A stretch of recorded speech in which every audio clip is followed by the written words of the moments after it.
You are listening to Fantha Tracks. Because of the following special program, Wonder Woman and the Incredible Hulk will not be presented this evening.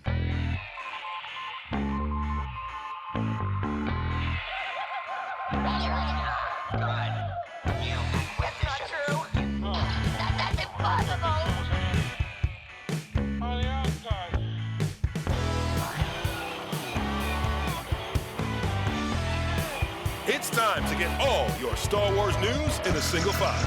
This is Making Tracks. Here are your hosts, Mark Newbold and Mark Mulcaster. That's not true. That's impossible.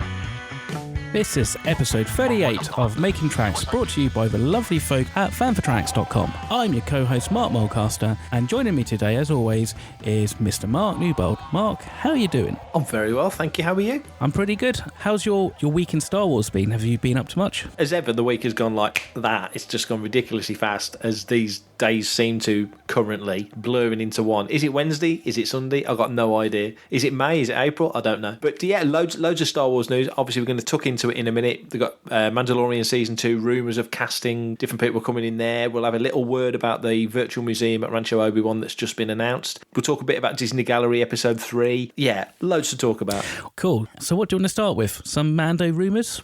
I reckon Mando rumours is a good place to start. Katie Sackhoff, of course, we know her as Bo-Katan already in Clone Wars and Rebels, but there's a very cool rumour come out that she'll be reprising that role in live action. What are your thoughts on that to kick it off? She filmed just before the lockdown was put in place in February, from what I understand. My working theory at the moment is that may be who we see at the end of Chapter 5 of Season 1. That's a good shout. That's my little kind of spitball moment right there, I think. Yeah, why not? I mean, Mando armour makes sense. I mean, I know a lot of people were like, is it Fett? Obviously, Fett's the big rumour, and some people said Cad Bane. I'd love to see Cad Bane. That would be awesome. I think that'd be wicked. But yeah, if that was Bo-Katan, that would be really cool, actually. I don't know. There's something about the whole Boba Fett rumour, and possibly I'm wrong, and we can look back in, I don't know, middle of November, hopefully, and we can say either if I was close or if I was wrong with that. But I just figure that Boba Fett may just have a completely different kind of entrance. Whereas I think maybe Bo-Katan is quite a cool character. I don't think necessarily those who don't know the Clone Wars and Rebels and that will have a tough time getting to grips with the character. I think it will be quite fun, and I think it's always going to be really fun and quite cool just to have more animation characters make that transition from animation over to live action. If you're a Star Wars fan, I've been reading recently that the number one streaming show in the world right now is Clone Wars, followed by The Mandalorian, and then I think it's Stranger Things is still crazy high. Tiger King has completely disappeared. No surprise there. No. But you can introduce characters from animation, and you don't have to. There's this sort of locked-in thinking that people will go, well, nobody will know who they are. Yeah, nobody would know who they were if they were a completely new and original character. So why is it a problem if they're a pre-existing character from somewhere else? If you want to go and learn the history of Bo-Katan, there it is. But if it's a brand new character, you're going to absorb it and learn it anyway. So I don't get the logic of people not getting or worrying that it's an animated character, because, well, wow, how many episodes of Clone Wars and Rebels was Bo-Katan in? She was in quite a few, so there's a lovely little delicious history to go and learn there. If you want to, if you don't, just take the character as it comes. That's it. I think you've hit the nail completely on the head there. I suppose what it does is it allows for that kind of Star Wars synergy and brand synergy. So if you want to find out more about Bo-Katan, check out Clone Wars, check out Season 4 or Season 3 of Star Wars Rebels. And that's kind of what you want. And that's going to be how you keep your Clone Wars and your series like The Mandalorian, the most watched streaming episodes and series when they're not releasing new content. Because let's be fair, like you said, look at Stranger Things. They haven't had a new series out since, was it October? So it would be curious now to actually see where The Mandalorian is in that chart, how far it has or hasn't dropped down. Still very high. They're working out on impressions, and I think they said Clone Wars was 67 million impressions, and Mando was second with 62.5. So still insane numbers. And obviously Disney Gallery's not hurting that either. That's definitely helping. Exactly. It's kind of what I said last week. It's a supportive program. I think most people would probably watch it after they've watched The Mandalorian, but there may be a couple of people who may have checked out the gallery first and then gone, oh, actually, hang a sec, I need to check out The Mandalorian. It's all reciprocal. The other rumour, Timothy the Oliphant, people will know him from Justified, from Santa Clarita Diet, going back a bit from Deadwood, which was an awesome show. And funny enough, Deadwood, I think, was one of the influences on Star Wars Underworld, wasn't it, back in the day? Yeah, very much. The thing that Rick McCullum kept saying, wasn't it? Yes, that real, raw, gritty kind of Western, which actually, to be fair, probably quite complimentary to The Mandalorian. I wonder what sort of character he's going to come in as, because he's one of those actors, he turned up, he turned up in The Good Place right near the end, and it was just like, how cool. You know, he's just one of those faces that turns up in films and TV series, and he's pretty much always elevates it. What sort of a character do you think you might see from him? Maybe because I kind of remember him from Deadwood, it might be quite cool to see him in more of that kind of Western kind of style. Perhaps sheriff sort of sheriff or something like that. That would be quite cool. I mean, he's a good versatile actor, so he could probably play a number of different kind of roles. And also, you look at how crazy Santa Clarita Diet was. The acting was almost kind of melodramatic in its kind of inception. So he's a similar actor to all the other comedian actors they've had from Saturday Night Live in that respect. So I'm sure he could probably fit in to quite a unique kind of character anyway. You could see him in that sort of role, but he's versatile enough that if he turned up as a New Republic politician or a gunslinger, kind of feels like it would sort of fit as well. He's got that cockiness about him, but more so as he's got older, weirdly enough, it sort of feels more part of his character. So great news. Obviously neither have been confirmed. Lucasfilm or Disney haven't said a peep about either, but we both agree if it was confirmed, we'd both be pretty darn happy. Hi, this is Vanessa Marshall, and you're listening to Fantha Tracks. So on the last episode of Making Tracks, episode 37, we never had time because there's been so much news, Boba Fett news, Tamura Morrison, Taika Waititi, all sorts of stuff going on. We never got to the listener's question, and we do appreciate you sending them in. So we're going to bring you our listener's question for the week. This came from Tony from Hull, and I'm going to read out the whole question, and then I'm going to put it to you, Mark. You're answering this one first. So the question was, hi Eminem, so we're Eminem now. So hi Eminem. Firstly, can I say a big thank you for all the content you've been providing over the last few weeks. The amount of stuff coming from Fantha Tracks as a whole has been awesome. So that's lovely to hear. I'm really enjoying the new lineup to Making Tracks and thought it might be fun to hear you chaps discuss what you consider the good, the bad, and the downright ugly changes that have been made to the original trilogy over the years. Keep up the good work, Tony from Hull. That is a big question. Yeah, that's no small question. That's not a yes or no answer, really, is it? It really isn't a yes or no answer. And really, if you were going to be finicky about it, you could break it down into many, so many bits. But I will throw the general question at you, and you can answer it however you like. Fine. What do you consider to be the good, the bad, and the downright ugly changes that have been made to the original trilogy? And I would assume he's talking specifically, or generally, I would say he's talking about the special edition changes. Yeah, well, I suppose that's the thing, because actually there's been changes made since the special edition. Now, obviously, the special edition was the watershed moment when George made those changes, or additions, I should say. And I mean, it's interesting because just from a kind of historical, like my own perspective, it was the first time I was able to see the original trilogy in the cinema. So that was obviously a big deal for me. I was 15, 16 at the time, I think, something like that. I'd only seen it on VHS. So it was a big deal just to see it in the cinema. And I can remember them making a lot of kind of like emphasis on adding the new stuff in. If we were to take it each film at a time, I think the good for A New Hope is 2. I really like the extended dewback scene and also the extended scene with Biggs, because that was slightly extended, wasn't it? In the hangar. It was. Because to be fair, I can remember even kind of when I first saw it and before that, I was just like, there's this weird dude who kind of comes out of the hangar and kind of like shouts at Luke, "Hey, Luke!" But you had no real idea of who he was, and so I think that helped. The bad, now, okay, so, and this is me with my editorial hat on to an extent, and everybody's welcome to come at me for any of this, because, some people will think what I think is good is actually a bad change, and what I think is a bad change is a good change. But I feel like, if you look at A New Hope as a standalone film first, I think the Jabba the Hutt extended scene doesn't offer anything more to the story than what we get from the Greedo scene. in the cantina. Yeah.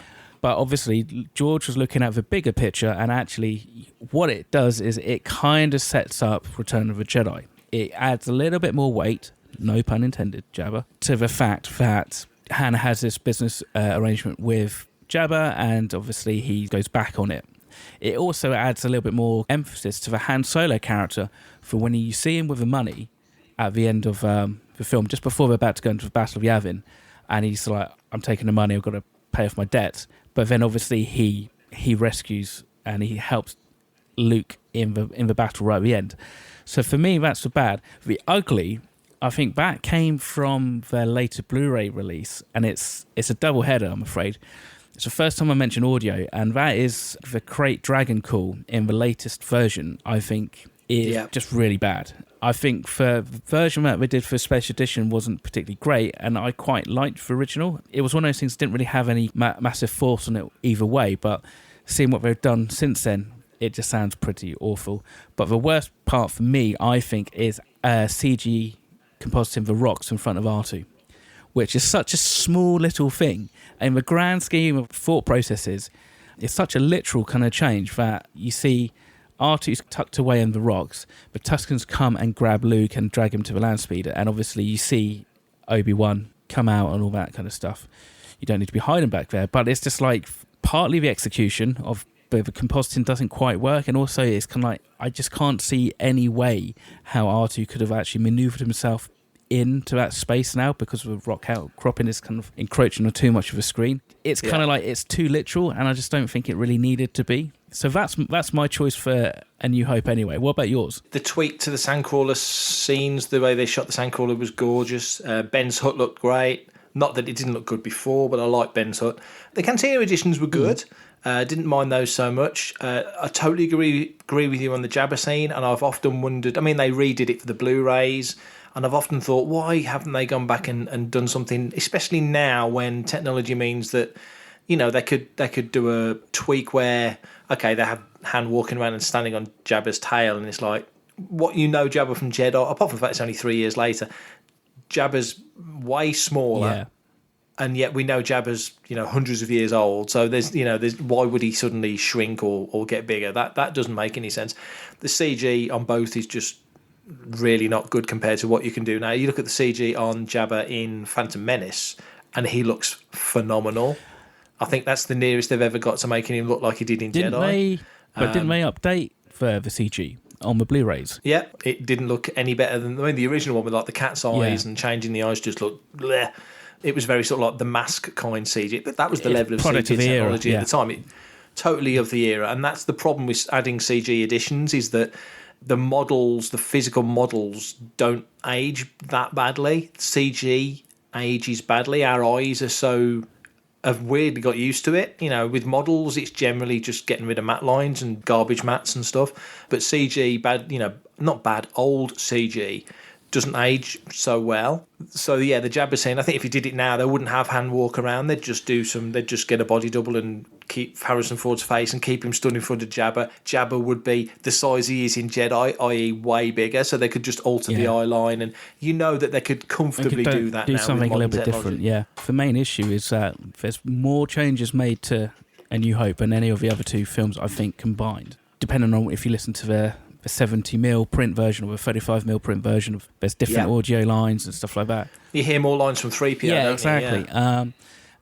That's hard and more subjective to kind of look at. But I think anything that starts to detract from the scene, or anything that detracts from the flow of a film, is possibly not necessarily a positive change. I mean, every change can be completely justified if explained by Lucasfilm or by somebody who knows what we're talking about. But really, if it has to be explained, then it's probably not really working in the first place. Yeah, that's it. And with CG as well, you know, it's an old conversation, isn't it? You know, the limitations of the technology helped make Star Wars what it was. Like, it helped Jaws, it helped Alien. That era of films had to be creative to get across what they needed to get across. And the more technology moved on, one, it's an amazing tool, you know, Jurassic made Phantom Menace possible, sort of thing. But sometimes the limitations help. as opposed to hinder. You're in that sort of post-Forrest Gump era when they were really manipulating historical footage. You were in that sort of gap between that and Phantom Menace when it really stepped up. So, yeah, he could do things that he wanted to do, like the Jabba scene. But really, like you say, the way the film's edited on the original Star Wars, it meant that you didn't need the Jabba scene. Like you just said it, the Greedo scene tells you everything you need to know about Jabba. Yeah. You don't need to see Jabba. That was the big reveal. And it was also the start of a thing in Star Wars that happened in Rebels and has happened a lot with other sort of medias, is that when Jedi came out, as kids, Jedi came out and it was like, oh, we've got A-Wings now, oh, we've got B-Wings now, oh, we've got TIE Interceptors now. And these were all new ships. These were new vehicles that you'd never seen before. So as a kid, you're thinking, oh, well, they had TIE Fighters in Star Wars and they had TIE Bombers in Empire, but now they've got TIE Interceptors and they're really cool. Oh, they had X-Wings in Star Wars and they're Snowspeeders in Empire, but now they've got A-Wings and they're really cool and fast. As the years have gone on, you learn in Rebels that, oh, B-Wings have been around for a while and A-Wings have been around forever. And to me, the logic is, that's all well and good. If you had A-Wings at the time of Star Wars on Yavin, you wouldn't send an X-Wing down the trench. You'd send an A-Wing down the trench because it was way faster. Yeah. It was smaller. TIE Fighters wouldn't have been able to keep up with an A-Wing. So by the same logic, they're probably saying that you had TIE Interceptors at the time of Star Wars. Well, why didn't Death Star send that TIE Interceptors after them instead of... They always used to say that Vader's X1, was the prototype interceptor. TIE Advanced, yeah. So in terms of these additions, seeing the Outrider was a great little Easter egg and stuff like that was fun. The Praxis explosion on the Death Star blowing up at the end was fine because that kind of made sense. The shockwave, that made sense. I didn't mind that. And even the additions to the battle. There's certain additions to the battle which they used in the trailer which just looked cool as anything, with the camera moving around with the X-Wing and the TIE Fighter bobbing and weaving. I loved all of that. Well, that was more dynamic. So, yeah. And you can kind of understand that because that's something that's very easy to...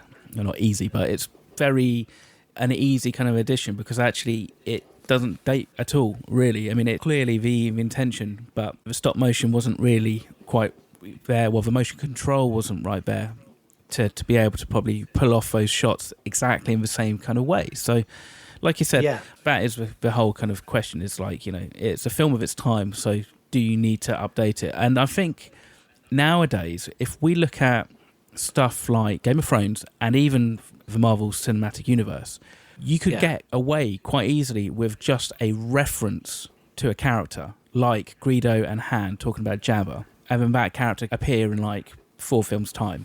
You wouldn't necessarily need to put in that explanation, that scene between Han and Jabba. I think we're a lot more keyed up and aware that actually filmmakers can put in these kind of little Easter eggs and kind of foreshadowing characters and that because they know that subsequent films are going to be made. Obviously, with Star Wars, it was a bit of a gamble, really, if anything was going to come of it once it was finished. Hey man, it's me, Kevin Smith, Star Wars fan, Fantha Tracks fan.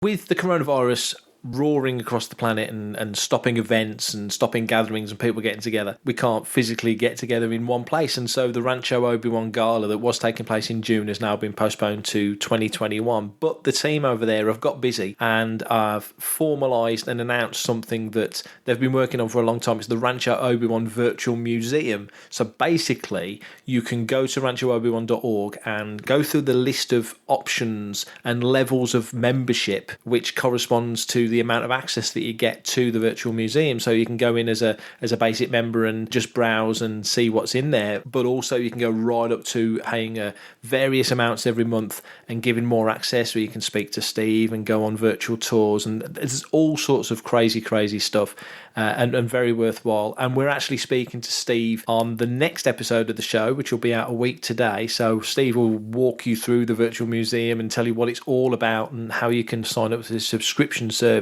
Briefly, before we move on to the next topic, Mark, have you ever signed up to Rancho Obi-Wan? Is it something you've ever done? In fairness, because I've not really had much of a chance to get out to Rancho, but literally, as you've been talking, I have just signed up. I've just subscribed. Wow, okay. There you go. So I've done that. I am now an official Rancho recruiter. Yeah, I feel good about that. So you should get your 5% from Steve.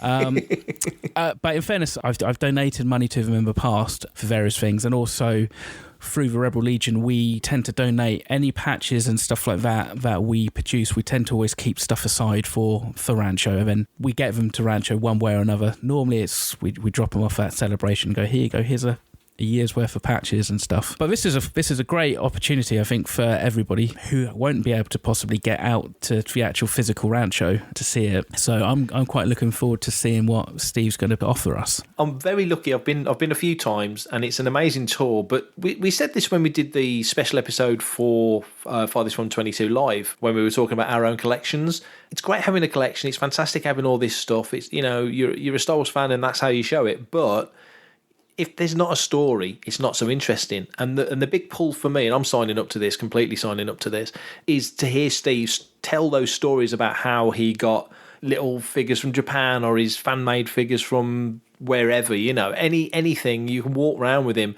and you point at anything and go, oh, that's cool. Oh, yeah, that was given to me by a collector in 1982 or whatever it might be. You know, there's always a story. So for me, the big pull about this is the fact that you hear the guy himself tell you the story about and he's such a compelling guy anyway. The way he tells stories is always interesting. And also, I'm really pleased he just signed up to that, because I was one of the sort of charter members, so I've been in there for a good few years. And having been an old Star Wars fan club member way back in the day, when you'd get the big rolled up tube with the poster and the pictures and the badges and the patches and all the stuff they used to send, which I still kind of get a buzz about.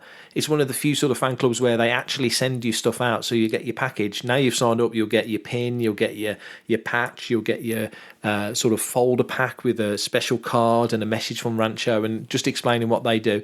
It's well worth it. It's well worth it. And you've got to be a Rancho Obi-Wan member to go on the tour. And of course, tours aren't happening at the moment because of what's going on in the world. But when this all hopefully gets sorted out, we can all start going back to Rancho and doing the tours and stuff. Well worth it. So yeah, good choice there, Mark. One thing before we move on, the one great thing about going to Rancho, apart from the fact it's awesome and the team are great and it's just a lovely part of the world, and you're not that 45 minutes from Presidio as well, so you're not that far from Lucasfilm and Skywalker Ranch. It's a great part of the world to be. The best thing about going to Rancho is that it makes you realise really you don't have a collecting problem. That's reassuring. So Steve's probably like the ultimate enabler. I'd never thought of him in that way. That's a t-shirt that needs to be made. Definitely. Hi, this is Neil Scanman. You're listening to Panther Tracks. Empire Strikes Back. So the good, the bad, and the ugly. Good, I think, and to be honest, I didn't actually kind of really think about this one too much. I really just like the expanded environments for Cloud City. They just opened up the corridors a little bit more and stuff like that. To me, I don't think there's a huge amount added to Empire Strikes Back that was needed, and there was quite a few changes that were kind of like, not too sure about that. So if we move into the bad, I think possibly the Vader requesting his shuttle and that whole kind of cutscene, it's just like, again, it kind of slightly ruins the pacing, and I don't think at any point I've ever heard anybody kind of be like, well, hang on a sec, Vader was just on Cloud City and now he's on the Star Destroyer. I understand it from a very logical, methodical perspective that actually, you kind of want to see him request a shuttle, but I don't think you necessarily need to see like used scenes from Return of the Jedi. Especially when you see that shot and you see Grand Moff Jerjerrod, and it's like, he should be on the Death Star at this point, building the Death Star. Not on the Executor, so why was he there? And also what happens is you see him goldfishing, which is a term that we use in TV for when somebody is speaking, but you can see the mouth moving, but you can't actually hear what they're saying. So that to me just sticks out. It's sort of fun. It's interesting, like what you said earlier about, you know, how the filmmakers used the technology at the time and worked around it with Jaws and films like that. And obviously we see that in The Empire Strikes Back they had to do that with the Wampa, but now we have the option to have a more literal realization of a Wampa. And I think it's cool to see, but also I think it slightly loses the tension by seeing it, in my mind anyway. That's my perspective. So that's not necessarily a bad one. That's just kind of like a in between a good and a bad. I think the one that really annoys me more, it's a change made for the good, and it's a change to make the films times of prequels a lot more, and that is the new Vader Emperor scene where Vader's communicating with the Emperor. And it's not the fact that it's the inclusion of Ian McDiarmid. I just think the scripting's just a little bit off, and it's a little bit, again, it's a little bit too on the nose. If we take the argument that George wants us to watch episodes 1 through 5, then I don't necessarily think we need to get that extra dialogue about, you know, Anakin and stuff like that in it. How they had worded it originally in The Empire Strikes Back was probably fine as it is, and they could have just re-recorded McDiarmid. I mean, obviously, I know it's a bit of a shame because you do lose a couple of performances by replacing the Emperor, but from the continuity of it all makes sense. You know, the Empire Strikes Back Emperor always just looked a bit odd. The Emperor scene didn't quite flow, didn't quite work. I know they shot that mid Revenge of the Sith, I think, those scenes that were added. And Hayden shot his scenes for Jedi during the same sort of time period. But Empire, I like the Wampa stuff, but I get what you're saying. It changes the... You know, by not showing the Wampa and only seeing it as it rushes Luke, you know, there's a kind of a peril to that. But what they did, you know, with Howie Weed in the soup, that was a great little scene. So I did enjoy that.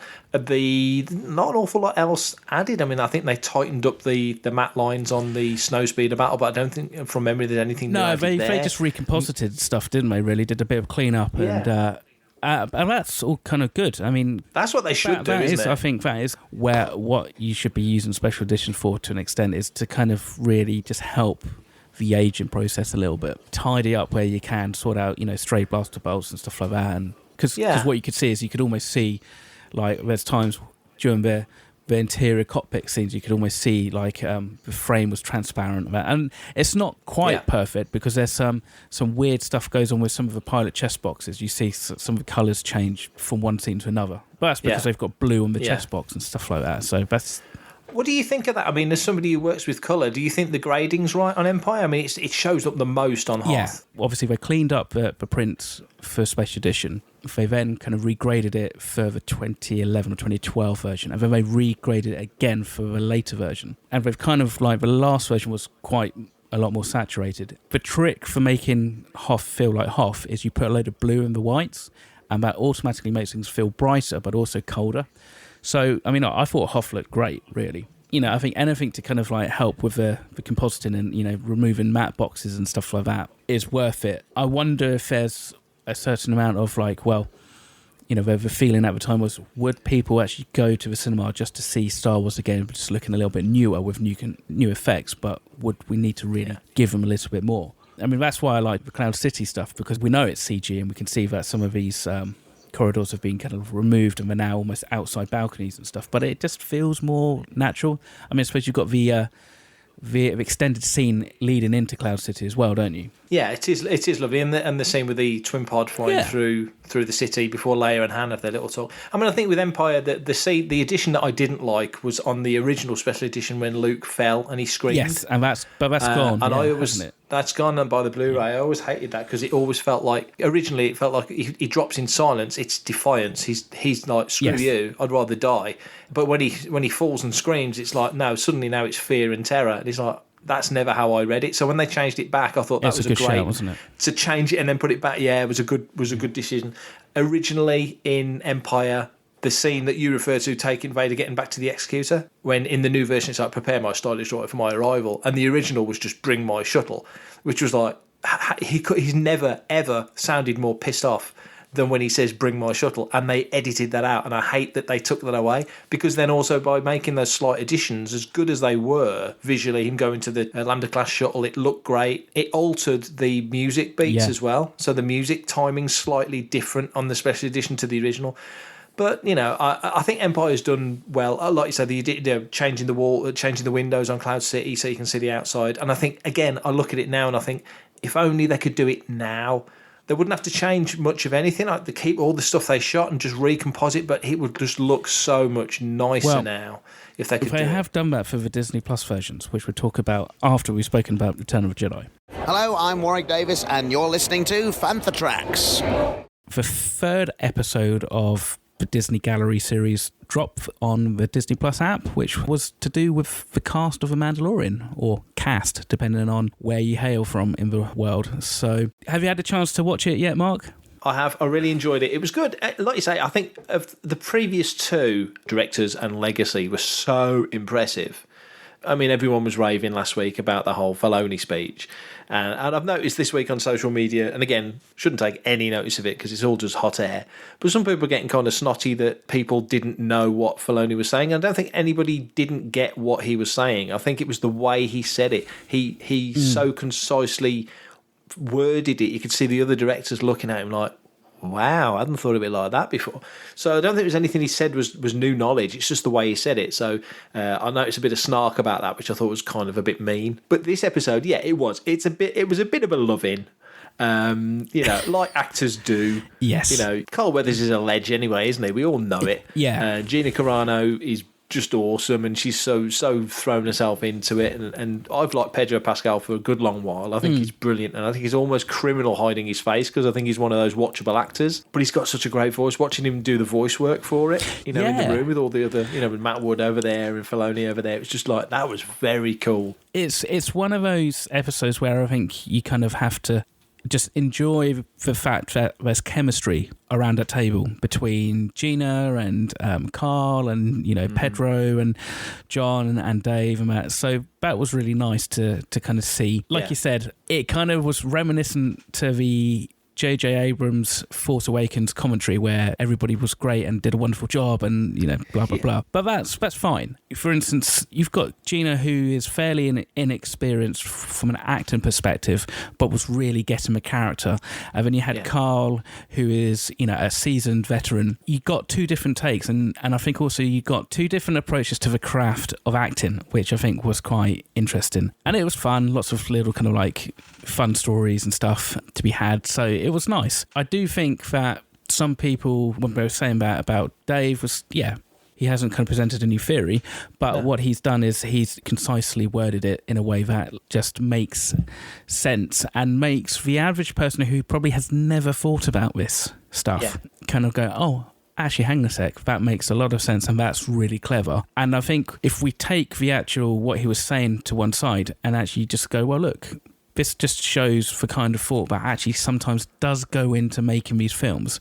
And it's not just about making a blockbuster, and it's not just about chucking a load of CG on the screen and making models and armour. Actually, there's a thought behind it. So this one, it was good fun, quite nice, a little bit shorter than the others. I think for me, like I said before, I'm always fascinated, obviously, with the process of special effects, of CGI, the model making and stuff like that. So I'm hoping we're going to get an episode that really focuses on the stagecraft technology that they use, and even Baby Yoda. And I would imagine maybe they're keeping the Baby Yoda puppet episode, maybe for episode 8. I don't know. Kind of keep him as like the big kind of like finale, shall we say. I'm glad you said that because over the last week I had the chance to sit down with a guy from ILM and record a good 2-hour conversation. 1 hour of that is going to be split over 3 episodes talking about his career at ILM since 1997 and his time at Pixar before that. And then we're going to put out a special episode that's a good hour long where he will be talking about his Star Wars experiences, his work on the prequels, on Phantom Menace, Attack of the Clones, Rogue One and The Mandalorian. That person is Hal Hickel. You will have seen him on episode 2 of Disney Gallery and the Round Table, talking to Favreau and the rest of the team, and we were very lucky to get some time with him. So starting next episode, so that's a week today, first part of our chat with Hal across the next 3 episodes, and then a special episode of Making Tracks where we speak specifically and only about his Star Wars contributions, and that means we get to talk about his work on The Mandalorian. Looking forward to it. Hi, this is Dave Chapman, and you're listening to Fantha Tracks. Well, Return of the Jedi, there's quite a few bits added to Jedi. I mean, again, final one, good, the bad and the ugly. What do you think about Jedi? Don't mind Jedi rocks, if I'm honest. Yeah, I mean, it's a little bit out there in terms of a comic kind of-ness of the animated characters, but I mean, it's quite cool. I quite like that as a track anyway. It's got a good groove to it. The extended bit with Ula, that's fun and nice, and I'm not a huge fan of the later edition of extending Jabba's door. I just don't feel like that was really, again, warranted. I think that was done for the Blu-rays, similarly to the rocks in A New Hope. But I think it kind of works better than the change in A New Hope. The biggest one that to this day, I still struggle with is I don't like the addition of a nose at the end of the scene with Vader, the Emperor, and Luke, right at the end of the film. I don't know if it's partly because it sounds like it's just outtakes from the No from Revenge of the Sith, which I think it was, but I just think the scene just works so much stronger when there's just no dialogue there. Definitely agree with that. I think the biggest controversial one isn't the blinking Ewoks, but it's close. It's the inclusion of Hayden Christensen as Anakin. I kind of see both sides. It doesn't really bother me. I think how they've had to explain it is a slight stretch, but it is what it is. It does help tie the prequel trilogy into the original trilogy. And so you can kind of understand it. Pretty sure there's conversations that he had with himself where he was just kind of thinking, how can we try and homogenize these two different trilogies into the saga that I clearly want? We know that he likes to do this tone poem and mirroring and stuff like that. And so you can understand some of his changes from that perspective. It's just whether or not actually that as a justification is worth actually making the changes to the films. So what about you? What did you think? I prefer Latinette to Jedi Rocks, but I don't dislike Jedi Rocks, and I did enjoy the animated stuff that they added to that. So that was fine. I was cool with that. Totally agree about the door. No need for that. No need at all. Even though it was well done, it was very well done. It's one of those things. It's just like, and I think this is where it's really, really hard to tell. It's like, actually, if you were to play that film to somebody who has never seen it, whether or not that jumps out, whether or not they just kind of just think it's just a big door, and if it's just one of those things where, because we're so overly precious with these films, because what they mean to us, that's why it feels like such a, I don't want to say violation, because that's really hyperbolic, no, I know what you mean. But they struck such a strong nerve. They didn't add an awful lot to the Death Star battle because they didn't need to. But I think the big one is the one, like you say, right at the end. Hayden Ghost or Hayden Anakin as opposed to Sebastian Shaw Anakin. For me, I've got no problem with it because in my head I'm thinking, well, the Anakin that you saw Sebastian Shaw appear as at the end never existed in reality. There was never an old man who'd been in that armour pre-lava who looked anything like that. So the Sebastian Shaw Anakin you see at the end never physically existed. The Anakin Skywalker you saw at the end of Return of the Jedi Special Edition, we saw him looking like that, known as Darth Vader. He existed and was redeemed minutes before. So the last time Anakin Skywalker existed, essentially, before he went into the lava on Mustafar, was a young that's Jedi. what he looked like. Yeah. He was exactly, he's the young Jedi. So for me, thematically and logically, and also in the sense of tying it all up, that actually works. And we also saw Sebastian Shaw as Darth Vader, stroke Anakin Skywalker now, after everything he's been through with the helmet off with Luke. That's the big moment. So to lose him at the end, just with Yoda and Ben at the end, is understandable. I get why people don't like it, but for me, logically, it makes way more sense to see him look like Hayden. But of course, Hayden wasn't even born when Jedi came out. Exactly, you know what I mean? Yeah. So it couldn't be done. Hi, Paul Blake here, Greedo from Star Wars A New Hope, and you're listening to Fantha Tracks.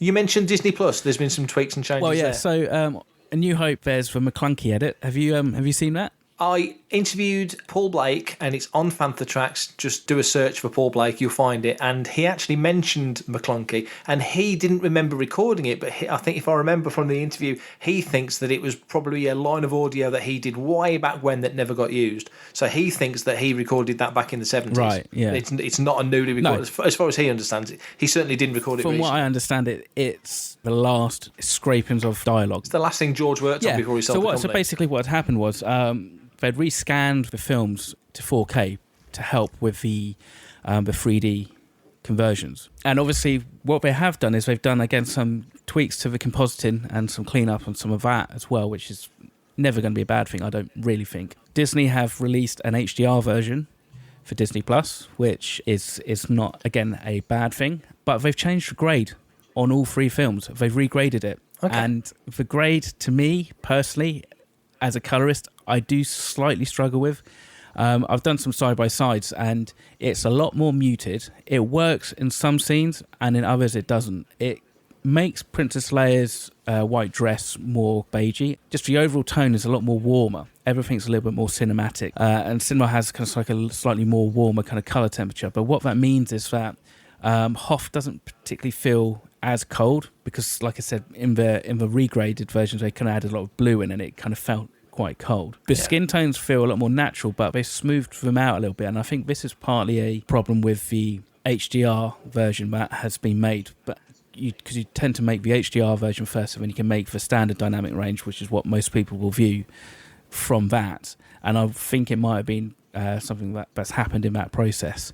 So I kind of watched it, and it kind of just felt a little bit muted overall, and I think it kind of aged the film, which is bizarre because they spent all this time cleaning up the pictures, and so you've got these beautiful 4K images, which don't have any grain or dirt in it, but yet it just feels older than actually the 40 years it is, which is bizarre. It's just one of those weird things that doesn't quite work.